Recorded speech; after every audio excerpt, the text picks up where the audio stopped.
आज हम पढ़ने जा रहे हैं वाइब्रेशनल ट्रांजिशंस। वाइब्रेशनल ट्रांजिशन पढ़ने से पहले हमें यह समझना पड़ेगा ट्रांजिशंस क्या होती हैं।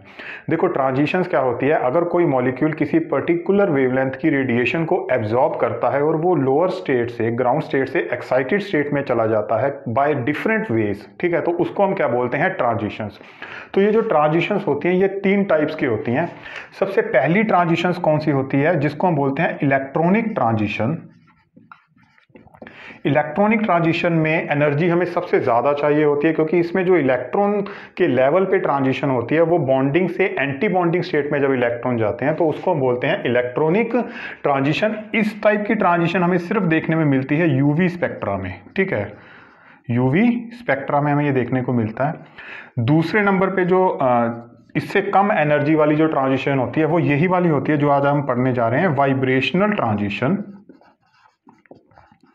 वाइब्रेशनल ट्रांजिशन जो है ये हमें कहाँ पे देखने को मिलती है, ये हमें देखने को मिलती है आईआर स्पेक्ट्रा में।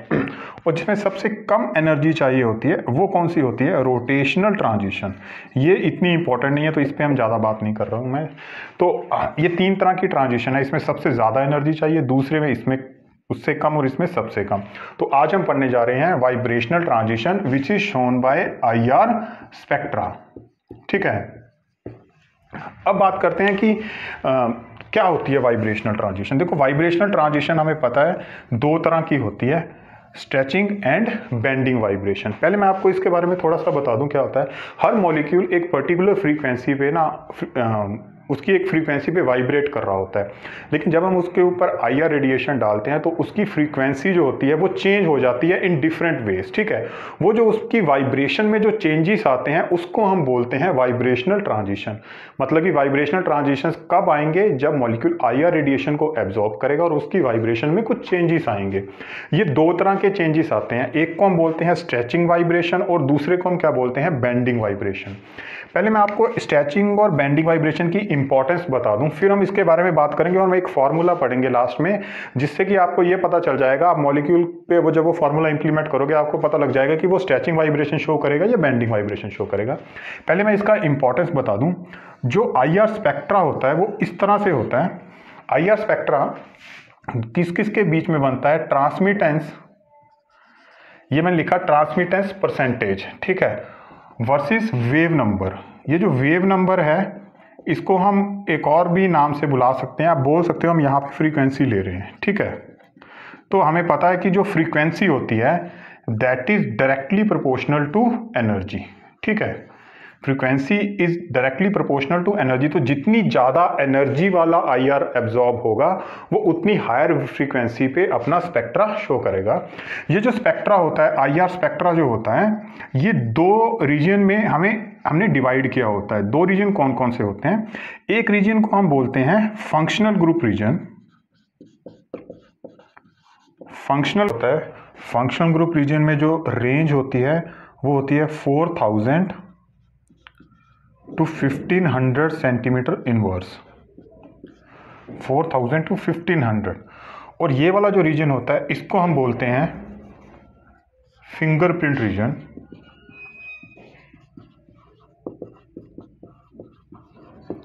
इसकी जो रेंज होती है ये होती है 1500 to 400 सेंटीमीटर इनवर्स।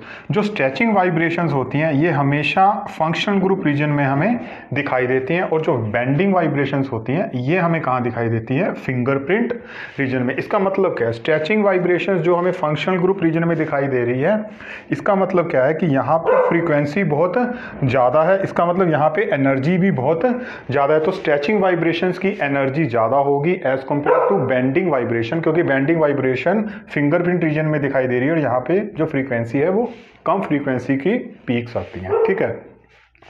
अब हम बात करते हैं ये स्ट्रेचिंग वाइब्रेशंस क्या होती है और बेंडिंग वाइब्रेशंस क्या होती हैं।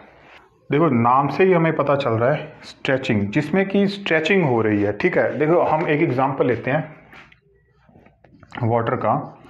वाटर में क्या है, ये OH जो बॉन्ड है, कोई भी एक बॉन्ड है, हम इसको ले रहे हैं, हम किसी भी बॉन्ड को एक स्प्रिंग की तरह कंसीडर करते हैं, ठीक है, एक स्प्रिंग की तरह कंसीडर करेंगे। जब भी इस बॉन्ड के ऊपर हम आईआर रेडिएशन डालते हैं तो क्या करेगा ये वाला बॉन्ड, ये बॉन्ड एक पर्टिकुलर फ्रीक्वेंसी पे वाइब्रेट करना शुरू कर देगा। अब ये दो किस तरह से वाइब्रेट करेगा, that is a type of vibration. वो स्ट्रेच होगा तो उसको हम बोलेंगे स्ट्रेचिंग वाइब्रेशन, अगर वो बेंडिंग शो करते तो बेंडिंग वाइब्रेशन। तो ये किस तरह से होता है स्ट्रेचिंग वाइब्रेशन। सपोज करिए कि मेरा ये जो हाथ है ये बॉन्ड है, ठीक है, और ये जो मेरे हाथ में ये मार्कर जो है ये हाइड्रोजन है, ठीक है, और ये यहाँ पे ऑक्सीजन है वाटर का, ये बॉन्ड है और ये हाइड्रोजन है। तो स्ट्रेचिंग में क्या होता है, यहाँ लिखा है bond length changes but bond axis remains same. इन दो बातों को याद रखना है आपने, बॉन्ड लेंथ चेंज होगी लेकिन बॉन्ड एक्सिस चेंज नहीं होगा। कैसे, मैंने अभी बताया कि ये हमारा सपोज करते हैं हम ये बॉन्ड है और ये हाइड्रोजन है, तो अगर मैं इस हाथ को लंबा करता जाऊं, ठीक है, वो बिल्कुल इसकी लेंथ को इंक्रीज कर दूं या इसकी लेंथ को डिक्रीज कर दूं, this is known as stretching, ठीक है। लेकिन इसमें बॉन्ड लेंथ तो चेंज हो रही है लेकिन इसमें बॉन्ड एक्सिस चेंज नहीं होगा। जैसे कि ये बॉन्ड कभी भी इस तरह से नहीं जाएगा या फिर ये बॉन्ड नीचे नहीं जाएगा, यानी कि इसका ये जो एक्सिस है ये कांस्टेंट रहेगा, ये सेम रहेगा, लेकिन इसकी लेंथ ज़्यादा या कम हो सकती है। इस तरह की वाइब्रेशन को हम बोलते हैं स्ट्रेचिंग वाइब्रेशन। ये दो तरह की होती है, symmetric and asymmetric vibration. Symmetric vibration में क्या होता है, सिमेट्रिक वाइब्रेशन में भी हम ऐसे ही समझते हैं, ये दो जो मेरे हाथ हैं इनको आप ये समझो कि ये जो मार्कर हैं दो हाइड्रोजन्स हैं, ठीक है, और ये ऑक्सीजन है। तो इस तरह से अगर ये दोनों हाथ मेरे दोनों एक ही डायरेक्शन में, दोनों बॉन्ड की लेंथ बढ़ती जा रही है, ठीक है, this is known as symmetric vibration, ठीक है, सिमेट्रिक वाइब्रेशन। अगर ये दोनों की लेंथ एक ही डायरेक्शन में इंक्रीज होती जा रही है, तो देखो यहाँ पे ये दोनों हाइड्रोजन एक ही डायरेक्शन में बॉन्ड लेंथ को इंक्रीज कर रहे हैं लेकिन इनका एक्सिस चेंज नहीं हो रहा। तो एसिमेट्रिक में क्या होता है, सपोज करिए ये दोनों हाइड्रोजन है, एक की लेंथ कम हो रही है और एक की ज़्यादा हो रही है, ऐसे इस तरह से, ठीक है, इस तरह की वाइब्रेशन को हम क्या बोलते हैं, एसिमेट्रिक वाइब्रेशन, ठीक है। अब हमें देखने में ही पता लग रहा है कि ये जो एसिमेट्रिक वाइब्रेशन है इसके लिए हमें ज़्यादा एनर्जी की रेडिएशन चाहिए होती है, तभी मॉलिक्यूल एसिमेट्रिक वाइब्रेशन शो करता है। तो अगर हम कंपेयर करें एसिमेट्रिक और सिमेट्रिक, तो एसिमेट्रिक जो होती है ये हायर वेव नंबर पे स्पेक्ट्रा शो करती है as compare to symmetric vibration, ठीक है। आई होप आपको इतना समझ आ गया होगा। दूसरी तरफ चलते हैं, बेंडिंग वाइब्रेशन, जो कि फिंगरप्रिंट रीजन में दिखाई देती है। ये बहुत ही कम एनर्जी एब्जॉर्ब करती है, इसीलिए ये कम वेव नंबर पे ही इसका स्पेक्ट्रा शो होता है, ठीक है। बेंडिंग वाइब्रेशन, बेंडिंग वाइब्रेशन क्या होती है, इसमें बॉन्ड लेंथ जो है वो सेम रहती है लेकिन बॉन्ड एक्सिस चेंज होते हैं। अब वही बात करते हैं, ये हाइड्रोजन है मेरे हाथ में, ये यहाँ पे ऑक्सीजन है, ये बॉन्ड लेंथ है। तो इसमें जो बॉन्ड लेंथ है ये कम या ज़्यादा नहीं होगी, बॉन्ड लेंथ कांस्टेंट रहेगी लेकिन इसका एक्सिस चेंज होगा। अभी इसका एक्सिस ये है, ठीक है, अगर हम इसको ऊपर करें तो इसका बॉन्ड एक्सिस चेंज हो जाए, हम इसको नीचे कर दें तो भी इसका बॉन्ड एक्सिस चेंज होगा। This type of vibration is known as bending vibration. तो ये दो तरह की होती है, इन सेम प्लेन और एक आउट ऑफ द प्लेन। इन सेम प्लेन में इसमें क्या होता है हम इसको समझते हैं, एक होती है रॉकिंग और एक होती है सीजरिंग। देखो रॉकिंग को मैं इस तरह से अपने हाथ से ही समझाता हूँ, दो हाइड्रोजन है मेरे हाथ में, अगर ये दोनों एक ही डायरेक्शन में मूव कर रहे हैं, अगर ये दोनों इस तरह से एक ही डायरेक्शन में मूव कर रहे हैं या फिर दोनों इधर को मूव कर रहे हैं, बॉन्ड लेंथ नहीं चेंज हो रही लेकिन उसका एक्सिस चेंज हो रहा है। ये अभी ये एक्सिस है, मूव करके यहाँ चल गए तो ये एक्सिस हो गया, ठीक है। तो जब दोनों हाइड्रोजन एक ही डायरेक्शन में मूव कर रहे हैं in the same plane, plane इसका सेम है, ठीक है, तो इसको हम क्या बोल रहे हैं, रॉकिंग। और अगर ये कैंची की तरह, जिसको हम सीजरिंग इसलिए इसका नाम दिया है, ये दोनों हाइड्रोजन एक दूसरे की तरफ मूव कर रहे हैं, ठीक है, तो इसको हम क्या बोलते हैं, सीजरिंग, ठीक है। इनमें plane of the bond change नहीं हो रहा। अब ये आप इस बोर्ड को, व्हाइट बोर्ड को इमेजिन करो, ये ऑक्सीजन है, उसके साथ ये दो हाइड्रोजन इसी प्लेन में है, दोनों इस तरफ मूव कर रहे हैं या फिर दोनों एक दूसरे से ऑपोजिट डायरेक्शन में मूव कर रहे हैं लेकिन कर वो एक ही प्लेन में रहे हैं, that's why it is known as in the same plane bending vibration. अब एक दूसरी होती है वाइब्रेशन, कौन सी, out of the plane vibration. इसमें क्या होता है, वैगिंग एंड ट्विस्टिंग, ये दो तरह की होती है। वैगिंग का मतलब क्या है, इसमें ये दोनों हाइड्रोजन आप इस तरह से इमेजिन करो, ये oxygen in the same is in the plane of board और ये दोनों हाइड्रोजन आपकी तरफ मूव करना शुरू करते हैं। ये दोनों हाइड्रोजन आपकी तरफ मूव कर जाए, ऑक्सीजन यहाँ रह गया और हाइड्रोजन दोनों यहाँ आ गए, ठीक है, इस तरह से। सपोज करो ये हाइड्रोजन ऐसे थे, अब ये दोनों हाइड्रोजन इस तरह से आ गए आपकी तरफ, this is known as wagging. या फिर ये दोनों बैक ऑफ द बोर्ड चले गए, ठीक है, तो भी इसको हम क्या बोलेंगे, वैगिंग। ट्विस्टिंग क्या होता है, एक आगे आ गया और एक दूसरी साइड पे, बैक साइड पे मूव कर गया, ठीक है, दोनों out of the plane of oxygen चले गए, तो इसको हम क्या बोलेंगे, ट्विस्टिंग। तो स्टूडेंट आई होप आपको ये समझ आ गया होगा स्ट्रेचिंग क्या होती है, बेंडिंग क्या होती है। एक बार मैं दोबारा बता दूं, स्ट्रेचिंग में जो एनर्जी होती है हमको ज़्यादा चाहिए होती है as compare to bending vibration. एक और बात, बहुत इंपॉर्टेंट बात है, स्ट्रेचिंग में ज़्यादा एनर्जी के लिए कौन सी रिस्पॉन्सिबल होती है, एसिमेट्रिक अगर हमें वाइब्रेशन करनी है तो हमें ज़्यादा फ्रीक्वेंसी की IR रेडिएशन देनी पड़ेगी। ठीक है, तो एसिमेट्रिक सबसे ज़्यादा, उससे कम सिमेट्रिक, और उससे भी कम कौन सी होती है, बेंडिंग वाइब्रेशंस। तो बेंडिंग वाइब्रेशन इसीलिए फिंगरप्रिंट रीजन में आती है, जिसकी रेंज बहुत कम होती है। कितनी होती है अभी बताया था मैंने, 1500 to 400 सेंटीमीटर इनवर्स। ठीक है, और ये दोनों कहाँ पे आ रही हैं, ये दोनों आ रही हैं फंक्शनल ग्रुप रीजन में। ठीक है, ये जब मैं इसके बारे इस इंटरप्रिटेशन और स्पेक्ट्रा कराऊंगा तब हम इसको पढ़ेंगे। अभी के लिए आप इतना समझ लो स्ट्रेचिंग और बेंडिंग कहाँ कहाँ पे आती है। अब हम एक ऐसा फॉर्मूला पढ़ेंगे जिससे कि हमें ये पता चल जाएगा कि कोई मॉलिक्यूल कितनी तरह की वाइब्रेशन शो करेगा और कौन सी वाइब्रेशन शो करेगा, स्ट्रेचिंग शो करेगा या बेंडिंग शो करेगा। अब हम बात करेंगे नंबर ऑफ वाइब्रेशंस की। देखो, अब पहले हमें ये पता करना पड़ेगा कि जो मॉलिक्यूल है वो लीनियर है या नॉन लीनियर है। सपोज करिए हमारे पास, हम दोनों की बात करते हैं, हमारे पास लीनियर मॉलिक्यूल है या फिर नॉन लीनियर मॉलिक्यूल है। ठीक है, नॉन लीनियर लीनियर के बारे में मैं बाद में बात करूंगा क्या होता है। अगर हमें ये फाइंड आउट करना है टोटल नंबर ऑफ वाइब्रेशंस, तो लीनियर मॉलिक्यूल के लिए कौन सा फॉर्मूला होता है, 3n-5। ठीक है, और अगर मॉलिक्यूल नॉन लीनियर है तो उसके लिए कौन सा फॉर्मूला होता है, 3n-6।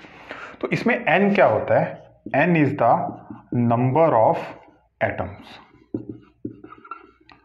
n क्या होता है, नंबर ऑफ एटम्स। ठीक है, तो ये लीनियर मॉलिक्यूल के लिए हमने ये फॉर्मूला इंप्लीमेंट करना है और नॉन लीनियर के लिए ये करना है। अब दूसरा, नंबर ऑफ स्ट्रेचिंग वाइब्रेशंस हम कैसे कैलकुलेट करेंगे। Number of stretching vibration calculate करने के लिए हमारे पास फॉर्मूला होता है n-1। दोनों के लिए सेम होता है, इसमें भी n का मतलब यही है, नंबर ऑफ एटम्स। तो अब हम बात करेंगे कि नंबर ऑफ बेंडिंग वाइब्रेशंस हम कैसे पता करेंगे। बेंडिंग वाइब्रेशन कैसे पता करेंगे, अगर हमें टोटल नंबर ऑफ वाइब्रेशन पता है, टोटल नंबर ऑफ वाइब्रेशन पता है हमको,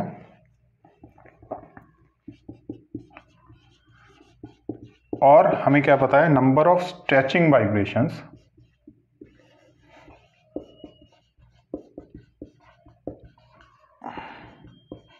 तो उससे हम क्या निकाल सकते हैं, नंबर ऑफ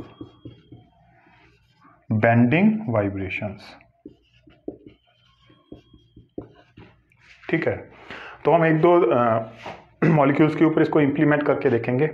सबसे पहले बात करते हैं हम लीनियर मॉलिक्यूल की। लीनियर मॉलिक्यूल क्या होता है, जिसमें जो बॉन्ड एंगल है वो लगभग 180 डिग्री होगा। ठीक है, लीनियर मॉलिक्यूल का मतलब क्या है, उसमें जो बॉन्ड एंगल होता है वो लगभग अप्रॉक्सीमेटली लिख रहा हूँ, अप्रॉक्सीमेटली वो कितना होता है, 180 डिग्री होता है, और नॉन लीनियर में वो कम या ज़्यादा हो सकता है।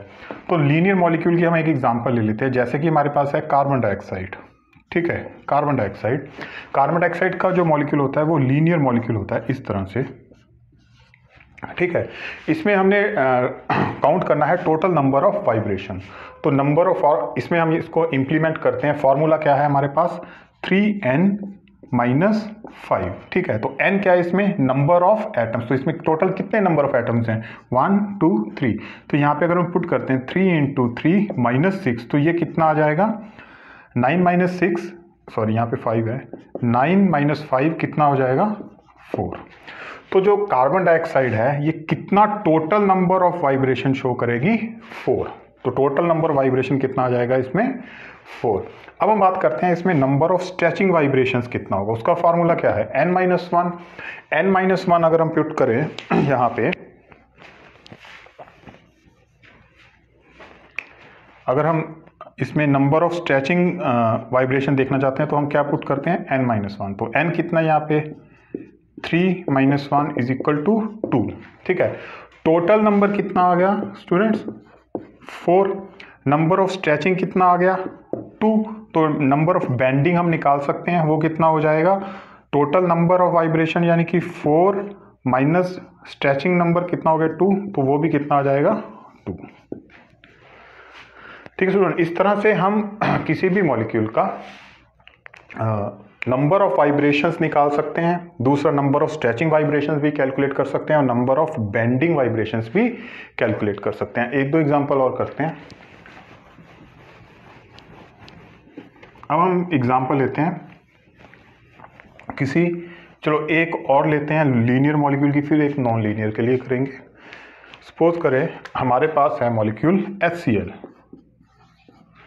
ठीक है, इसमें टोटल नंबर कितना होगा वाइब्रेशन का, टोटल नंबर ऑफ वाइब्रेशंस कितना होगा इसमें, ये लीनियर है, ठीक है, दिस इज लीनियर मॉलिक्यूल, तो इसमें कितना हो जाएगा 3n-5, अभी फॉर्मूला लिखाया 3 इंटू कितने नंबर ऑफ एटम्स है इसमें 2 माइनस 5, तो ये हो जाएगा 3 2 6 माइनस 5 1, ठीक है। अब बात करते हैं number of stretching vibrations.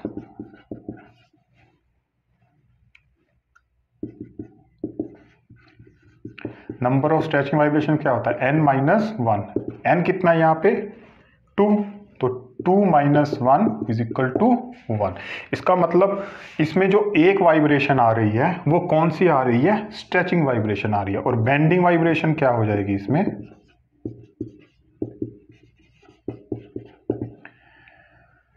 Total number minus stretching, तो 1 माइनस 1 इज इक्वल टू 0, तो इसमें कोई भी बेंडिंग वाइब्रेशन हमको नहीं मिलेगी, इसमें हमें सिर्फ मिलेगी नंबर ऑफ स्ट्रेचिंग वाइब्रेशन। अब एक मॉलिक्यूल और लेते हैं जो कि नॉन लीनियर है।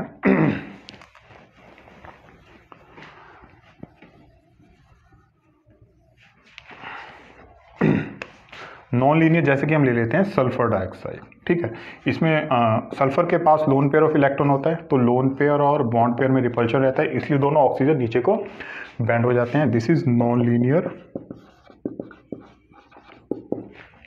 तो इसके लिए फॉर्मूला क्या होता है 3n-6, ठीक है, फॉर नॉन लीनियर। तो अब यहाँ पे वैल्यू पुट करते हैं, टोटल कितने नंबर ऑफ एटम्स हैं 1 2 3, तो 3 3 जा 9 माइनस 6 कितना आ गया 3, ठीक है, यहाँ पे लिख के देते हैं 3 into 3 minus 6 is equal to 3, ठीक है। टोटल नंबर ऑफ वाइब्रेशन कितनी हो गई 3, नंबर ऑफ स्ट्रेचिंग वाइब्रेशन कितनी हो जाएगी n-1, तो क्या हो जाएगा 3 माइनस 1 इज इक्वल टू 2, ठीक है। बेंडिंग वाइब्रेशन इसमें कितनी हो जाएंगी, टोटल कितना है 3, नंबर ऑफ स्ट्रेचिंग कितना है 2, कितना हो जाएगा 1, तो इसमें number of stretching total number कितना आ जाएगा 3, स्ट्रेचिंग कितनी हो जाएगी 2 और बेंडिंग कितनी हो जाएगी 1।